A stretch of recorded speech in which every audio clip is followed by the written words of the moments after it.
Alam nyo, kung meron man akong pinagsisisihan sa 35 years kong pagiging buhay dito sa mundo, yun ay ang hindi agad paggamit ng skincare.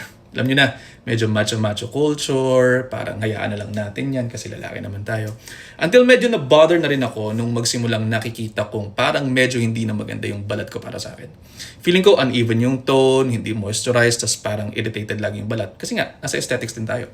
Kaya napilitan na rin ako mag-search ng perfect product for my face at eto nakita ko nga itong Zenith Anti-Aging Tallow Cream. So yung grass-fed tallow, mayaman yan sa fatty acids na importante kasi kinakailangan natin yan for hydration sa skin. Tapos itong anti-aging tallow cream na to from Zenith nga, naturally meron din tulong for our fat-soluble vitamins A, D, E, and K na kailangan ng skin. Tapos ako pa naman, sensitive tong skin ko at madaling mairita. Nung ginamit ko naman to, hindi naman ako nag-breakout. Meron din siyang 0.02% ng retinol, kaya nakakatulong to para maiwan yung tone ng skin natin at saka para sa ating nutrition. So ako I started using this ng gabi, 2 to 3 times a week lamang at syempre sa umaga, magsa-sunscreen pa rin tayo.